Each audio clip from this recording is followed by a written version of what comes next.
back with another astrology video today.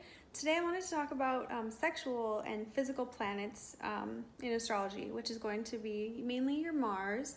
So when you're looking at compatibility with a partner and you want to see what they're attracted to and what really gets them going, what turns them on, what their physical nature is, you want to look to their Mars, because that's their action, their aggression, their sexuality, their innate reactions to things. And so you need to study their Mars if you want to learn more about what they really like. So if you don't know what your chart is or where your Mars is or your partner's Mars, you need to know your birth location, the day and the year, and then if you do know the time, that is going to give you a little bit more information. But go and search birth chart online. I can put a link below as well, and you can put in all that info and it will give you a breakdown of where all of your planets were and the aspects that they were making to one another on the moment of birth. So first I'm going to talk about Mars through the air signs. The air signs are Gemini, Aquarius, and Libra. Now, air signs are a little bit trickier for a Mars. It can feel a little bit scattered, their energies. It's not very hot and immediate. A lot of times the air signs need a lot of communication and they need to be mentally stimulated. So for first off, Gemini is going to be, it's the sign of the twins. So it's a duality. A lot of times people with Gemini Mars are known to be kind of wanderers or cheaters. They like a lot of differentiation in their physical, whether it's how they work out, if they can get it in that way, or through their partners. They a lot of times it takes them a lot to really settle down. They have to have a really strong bond, and it goes kind of against their physical nature to be with one person. I'm not saying that all Geminis are going to cheat or are needing to not be monogamous, but it is something that typically it's not natural for them. But a way to kind of hook in someone with a Mars and Gemini is to be really witty and to talk to them about things that they like to talk about or that they're interested in. Go to workout classes together, do a lot of physical activities together, go bike riding, rollerblading, mountain climbing, do crazy physical activities together and have, physical relationships in crazy places that are new and exciting and kind of push your physical boundaries. That would be really attractive to someone with a Mars and Gemini. They also have kind of a sort of an up and down physical nature. Sometimes they're really ready to get things done and get moving, and then other times they're very, if they don't have a lot of mental stimulation or a lot of real goals that they're trying to reach that are of an intellectual pursuit, it's hard for them to get things going if they're not really mentally attached to the activities. So that's your Mars and Gemini. So with your Mars in Libra, they can be quite indecisive and it takes them a little while to get things done. Usually just because they have to weigh the decisions. I mean, Libra is the scale sign, so physically to get things done and to get things going, they need to be 100% sure that that's what they want and that's the right decision. So it just takes them a little bit longer to get moving with projects and to get things done. And they're also known to have a lower sex drive. So Libra is the social sign. It's about pleasing people. It's about, it's about balance and making things even and equal, and vulgar language and just different wild, crazy,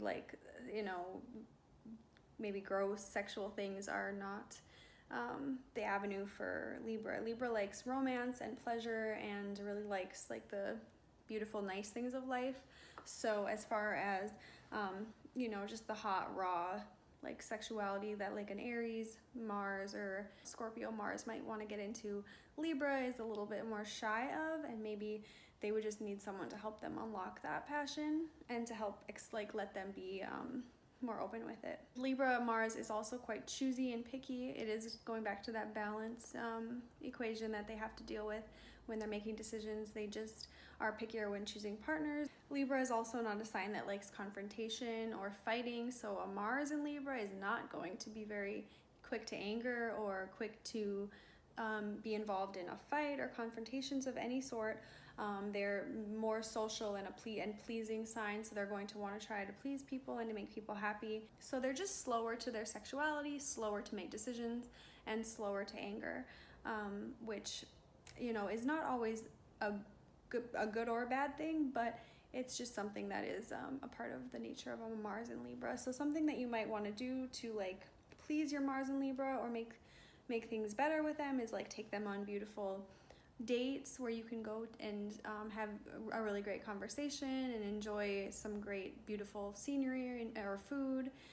And then you know, have something like if you're a woman and your man has a Mars in Libra, like wear something really nice and like take a lot of time to you know, have some nice like lingerie or lace or like really nice things that feel good and are really pleasing to the eye, because they're going to want to have a high degree of intellectual conversation and pleasingness in that area, but then also really nice visuals too. So that's your Mars in Libra.